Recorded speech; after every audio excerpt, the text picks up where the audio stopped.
Rotterdam. Yang punya trayek bus itu dulu banyak banget pejabat. Trayek itu, nah kalau kita putusin kasihan udah pensiun. Disuruh siapin sopir, nggak bisa tutup. Suruh beli bus yang baru, nggak bisa kredit. Nunggu penumpang. Kita naik bus di Jakarta, namanya transportasi umum. Teorinya sederhana, bukan ngitung orang bos, ngitung jadwal. Gimana caranya orang suka naik kendaraan umum? Jadwalnya jelas, jumlahnya cukup, itu aja teorinya. Berarti semua bus itu, untuk banyak-banyak orang itu kita bayar aja rupiah per kilometer. Nah saya udah dapat yang masuk jalur busway. Tinggal yang di luar itu coba S66. Jadi bus-bus itu semua, kamu jalan aja jam 10 menit keliling aja 24 jam nih. Malam setengah jam. Saya bayar rupiah per kilometer. Nggak ada penumpang, bukan urusan kamu. Kamu jalan aja, sopir 2 kali UMP sampai 3,5 UMP. Yang nggak lolos sertifikat kita pecat. Nah ini kita udah mulai coba di Oktober. Bus juga mulai datang. Kita nggak mau impor lagi bus, karena di Ungaran karena kita beli di kantor RKPP, dia udah mampu produksi bus Scania yang gandeng 1 hari 1 di Jawa Tengah. Ini menguntungkan karoseri kita. Anda nggak boleh impor utuh, lambat, ya lambat nggak apa-apa. Orang Jakarta juga cepat lupa kok. Ngapain saya datangin bus dari nggak jelas, merek Ahok, Kangdong, apa macam-macam itu. Terus setahun 2 tahun kebakaran. Harga cuma beda 140 juta sama Scania. Ini jauh lebih beli Scania. Saya mau tanya, ada kalau beli bus tingkat, Anda mau beli Mercedes-Benz atau MAN atau Scania, Volvo atau merek Weichai? Saya tanya, jangan-jangan tinggal di Rotterdam di Jerman kelamaan benar ngerti lagi nih, Weichai lebih bagus ya. Tapi itu yang terjadi, begitu lelang yang menang Weichai, bus tingkat 3,3 M. Beli Mercedes-Benz 2,7 M, itu gila. Kan atas nama lelang. Benar prosesnya. Mereka juga nggak ngerti BPK itu auditnya kayak apa. Mau beli lahan di bawah NJOP salah katanya. Kenapa salah tuh nggak? Kita masih inspektorat. Ngapain tuh BPK tuh? Dia bilang gini, dia mungkin pikirannya mau gertak saya. Ini ada tendensi besok pejabat korupsi kan pasti cepat-cepat baik-baikin kan. Saya mau masukin aja. Pasti lupa, biarin. Kenapa? Dia pikir masa sih gubernur ini nggak terima 1-2%. Kalau 700 miliar 2% kan lumayan 14-15 M. Ini ada dirut kita Krishna, nggak tahu datang nggak ya, mungkin tadi nggak masuk. Ini ditanya dari politisi, nggak enak menurut partai mana. Kalian tahu lah partai mana yang suka siang-siang kayak rohani banget berkelakuan.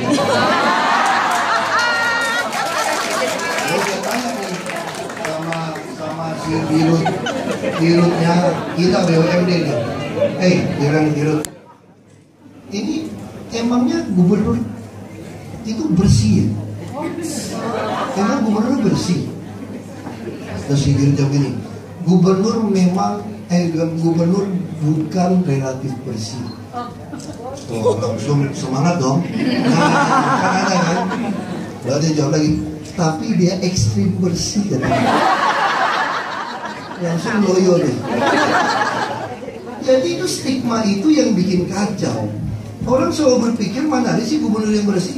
Gue udah bilang, gue gak bohong, gue gak demen duit, gue demen berantem, gue demen ribut, gue bilang. Orang gak percaya saya ngomong ini berkali-kali. Dia kira saya ngarang.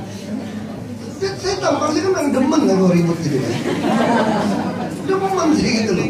Nah itu yang jadi masalah. Stigma ini yang jadi masalah di DKI. Waktu saya ngomong terus pun mungkin banyak pejabat pikir, nggak mungkin lah, nggak tertarik. Kalau dapat 1 triliun mah gampang loh. Ini kalimat siapa tahu nggak? Ini kalimat Pak Jokowi itu kepada teman saya juga pengusaha. Dan kenapa saya dukung Ahok Pak Gubernur di dalam itu? Kenapa Pak? Kalau jadi gubernur di mau dapat 2 triliun mah gampang. Main jadi properti, naikin gedung, semua hijau, ubah-ubah. Makanya kita rapat menentukan itu semua di-upload di YouTube. Supaya nggak ada fitnah di antara kita. Orang bisa lihat kenapa ini boleh, kenapa ini nggak boleh kan. Jadi semua orang tahu. Kalau 1 triliun dibungain deposito di Indonesia 6 miliar lebih loh sebulan. Kayak saya bisa pura-pura jadi pendeta, puji Tuhan. 6 miliar dong. Nah, duit itu baru pura-pura baik kan? Ngomongnya jangan terlalu kenceng.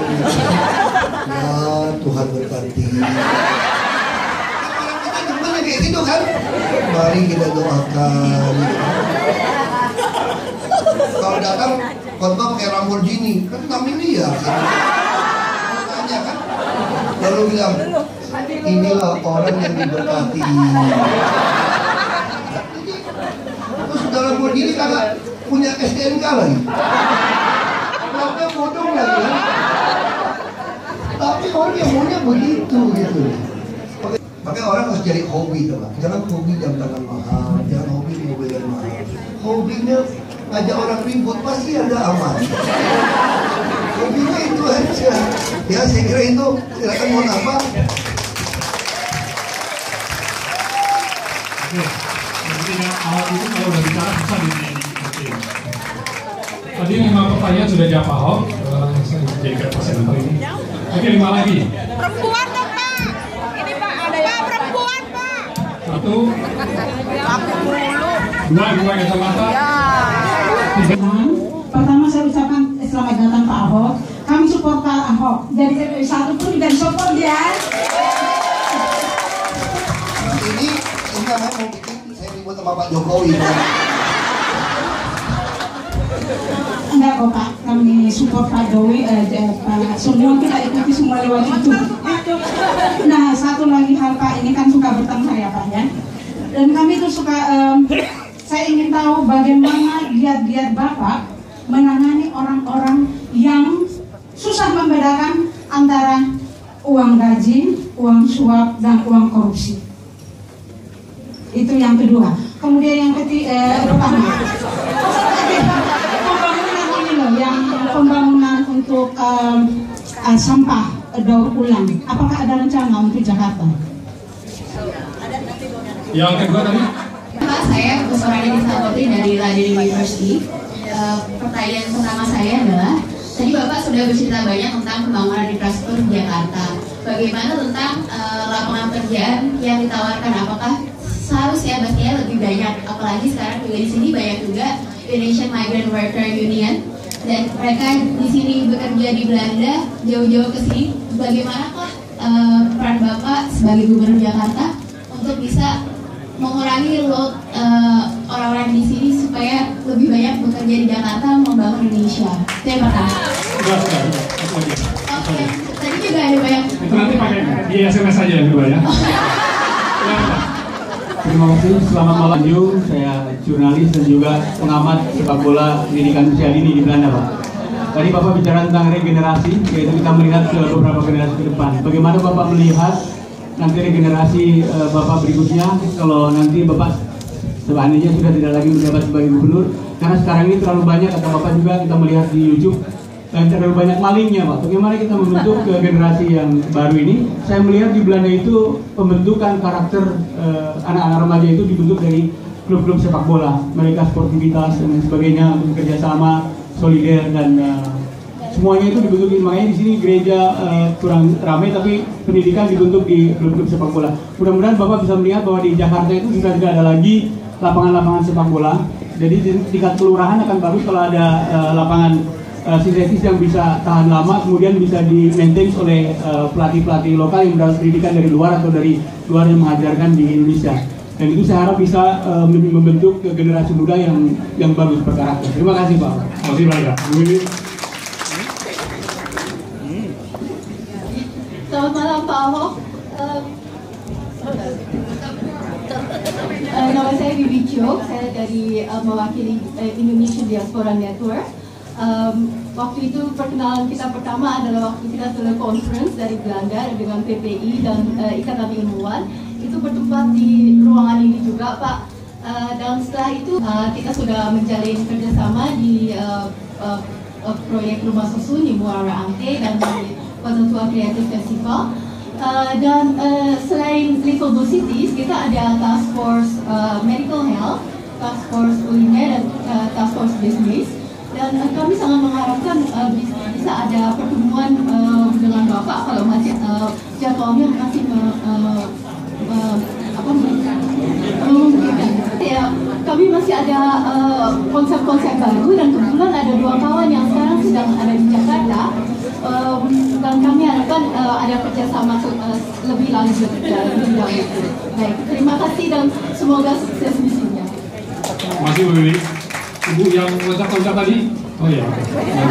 Loncat-loncat lagi sih. Selamat malam Pak Ahok dan rekan-rekan semua.